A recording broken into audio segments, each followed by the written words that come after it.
എല്ലാവർക്കും സലു കിച്ചണിലേക്ക് സ്വാഗതം. ഞാൻ സമീറ.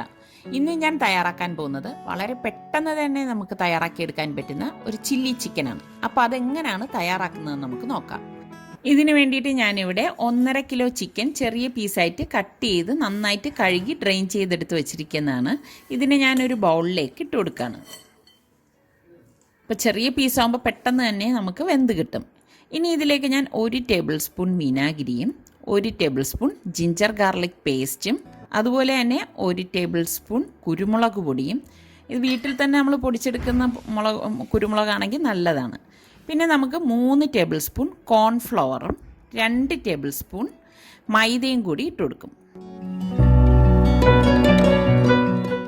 ഇതിലേക്ക് ഇനി നമ്മൾ പാകത്തിനുള്ള ഉപ്പും 1 മുട്ടയും കൂടി ഇട്ടിട്ട് കൈകൊണ്ട് നന്നായിട്ടൊന്ന് മിക്സ് ചെയ്തെടുക്കും.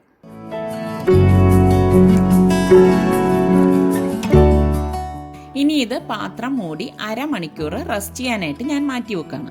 അപ്പം നമുക്കിനി ഇതിലേക്കുള്ള സോസ് തയ്യാറാക്കാം. ഒരു ബൗൾ എടുത്തിട്ട് ഇതിലേക്ക് ഞാൻ 2 ടേബിൾ സ്പൂൺ ടൊമാറ്റോ പേസ്റ്റും 4 ടേബിൾ സ്പൂൺ ടൊമാറ്റോ കെച്ചപ്പാണ് നമ്മൾ ഇതിലേക്ക് ഇട്ട് കൊടുക്കുന്നത്. ടൊമാറ്റോ സോസ് ഇതിലേക്ക് നമ്മൾ ചേർക്കേണ്ട ആവശ്യമില്ല കേട്ടോ. എന്നിട്ട് ഇതിലേക്ക് ഞാൻ 1.5 table spoon Kashmiri red chilli powder ഇട്ട് ഇതൊന്ന് മിക്സ് ചെയ്ത് കൊടുക്കും. ഇതിന് അധികം എരിവൊന്നും ഉണ്ടാവത്തില്ല, എന്നാൽ നല്ല കളറായിരിക്കും. പിന്നെ ഇതിലേക്ക് ഞാൻ 1.5 ടേബിൾ സ്പൂൺ കോൺഫ്ലോറും കൂടി ഇട്ട് കൊടുക്കുകയാണ്. കോൺഫ്ലോർ ഇടണം, മസ്റ്റാണ് കേട്ടോ. 1 ടേബിൾ സ്പൂൺ വിനാഗിരിയും കൂടി ഒഴിച്ചു കൊടുക്കും. പിന്നെ നമ്മൾ ഇതിലേക്ക് പാകത്തിനുള്ള ഉപ്പും കൂടിയിട്ട് ഏകദേശം 1 കപ്പോളം വെള്ളം ഞാൻ ഇതിലേക്ക് ഒഴിച്ചിട്ട് മിക്സ് ചെയ്യാണ്. അത് ഈ വെള്ളം മുഴുവനേ ആദ്യം ഒഴിക്കില്ല, കുറേശ്ശെ ഒഴിച്ച് ഇതുപോലെ മിക്സ് ചെയ്ത് എടുക്കുകയാണ് ചെയ്യുന്നത്. കണ്ടോ, ഇപ്പോൾ ഈ ഒരു കൺസിസ്റ്റൻസിയാണ് നമുക്ക് വേണ്ടത്. ഇനി ഇതിൻ്റെ ലാസ്റ്റ് ഞാൻ 1 ടേബിൾ സ്പൂൺ പഞ്ചസാര കൂടി ചേർത്ത് കൊടുക്കും. അതാണ് ഇതിൻ്റെ ഒരു സീക്രട്ട് ഇൻഗ്രീഡിയൻറ്റ്. ഇത് നന്നായിട്ടൊന്ന് മിക്സ് ചെയ്ത് മാറ്റി വെക്കും. പിന്നെ ഞാനിവിടെ ക്യാപ്സിക്കം 3 കളേഴ്സ് എടുത്തിട്ടുണ്ട്, അതുപോലെ തന്നെ 2 സവാള എടുത്തിട്ടുണ്ട്. ഇതെല്ലാം ചതുരത്തിൽ അത്യാവശ്യം ഈ ഒരു വലിപ്പത്തിൽ കട്ട് ചെയ്ത് എടുത്തിരിക്കുന്നതാണ്. ചുവപ്പ്, പച്ച, മഞ്ഞ 3 കളേഴ്സാണ് ഞാനിവിടെ എടുത്തിരിക്കുന്നത്. വലിയൊരു ഉരുളി എടുത്തിട്ട് ഞാൻ അതിലേക്ക് 4 ടേബിൾ സ്പൂൺ എണ്ണ ഒഴിച്ചിട്ടുണ്ട്. ഇതിലേക്ക് നമ്മൾ ഈ മാരിനേറ്റ് ചെയ്ത് വെച്ചിരിക്കുന്ന ചിക്കൻ പീസസ് ഇട്ടിട്ട് ഒന്ന് ഫ്രൈ ചെയ്തെടുക്കും. ഞാനിവിടെ 2 ബാച്ചായിട്ടാണ് ഫ്രൈ ചെയ്തെടുക്കാൻ പോകുന്നത്. ഒരു സൈഡ് റെഡി ആകുമ്പോഴേക്ക് പതുക്കെ ഒന്ന് മറിച്ചിട്ട് കൊടുക്കും. ഇതുപോലെ തിരിച്ചും മറിച്ചും ഇട്ട് നമ്മളിതൊന്ന് വേവിച്ചെടുക്കണം. കണ്ടോ, ഈ ഒരു പരുവത്തിലാണ് നമ്മളിത് വേവിച്ചെടുക്കേണ്ടത്. അപ്പം നിങ്ങൾ സലു കിച്ചൻ ഇനിയും സബ്സ്ക്രൈബ് ചെയ്യാത്തവരുണ്ടെങ്കിൽ ഈസി റെസിപ്പികൾക്ക് സലു കിച്ചൻ സബ്സ്ക്രൈബ് ചെയ്യാൻ മറക്കരുതേ. അപ്പം നമ്മൾ ഇതിപ്പോൾ ഒരു ബാച്ച് റെഡി ആയിട്ടുണ്ട്, അത് ഞാനൊരു പ്ലേറ്റിലേക്ക് മാറ്റുവാണ്. ഇനി ഇതിലേക്ക് ഞാൻ 2ാമത്തെ ബാച്ചും കൂടി ഇട്ട് ഫ്രൈ ചെയ്തെടുക്കുകയാണ്.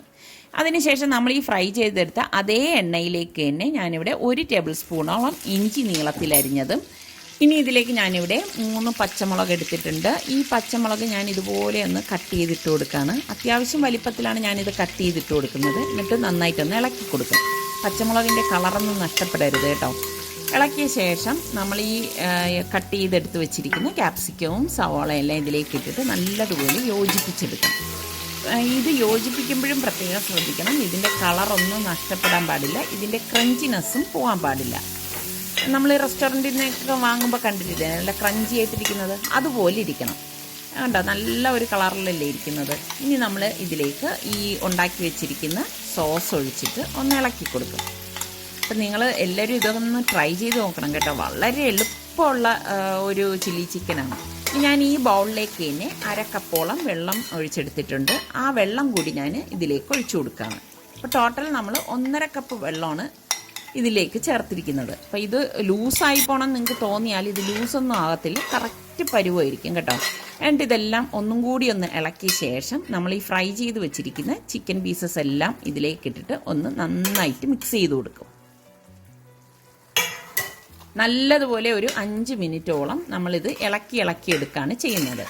ഞാനിവിടെ ഫ്ലെയിം കൂട്ടി തന്നെയാണ് വെച്ചിരിക്കുന്നത്. ഈ ഒരു രീതിയിൽ വരും നമുക്ക് ചില്ലി ചിക്കൻ. കണ്ടോ, നല്ല രസമല്ലേ കാണാനും കഴിക്കാനും, അടിപൊളി ടേസ്റ്റാണ്. ഈയിടെയായി നിങ്ങൾ കമൻ്റ് ഇടാൻ ഭയങ്കര പിശുക്ക് കാണിക്കുന്നുണ്ട്. നിങ്ങൾക്ക് എന്തെങ്കിലും അഭിപ്രായം ഉണ്ടെങ്കിൽ നിങ്ങൾ കമൻറ്റ് ചെയ്യണം. ഓരോ നാട്ടിലും വ്യത്യസ്തമായുള്ള നാടൻ വിഭവങ്ങൾ ഉണ്ടാവുമല്ലോ അല്ലേ? അപ്പം അതുപോലെ നിങ്ങളുടെ നാട്ടിലെ ഈസി ആയിട്ടുള്ള നാടൻ വിഭവങ്ങൾ എനിക്ക് അയച്ചു തന്നാൽ അതിൽ നിന്നും തിരഞ്ഞെടുക്കുന്ന വിഭവം ഞാൻ ഉണ്ടാക്കി നിങ്ങളുടെ പേരോടുകൂടി തന്നെ അത് പോസ്റ്റ് ചെയ്യുന്നതാണ്. അപ്പോൾ ഇനി അടുത്ത നല്ലൊരു റെസിപ്പിയുമായി നമുക്ക് കാണാം. ബൈ.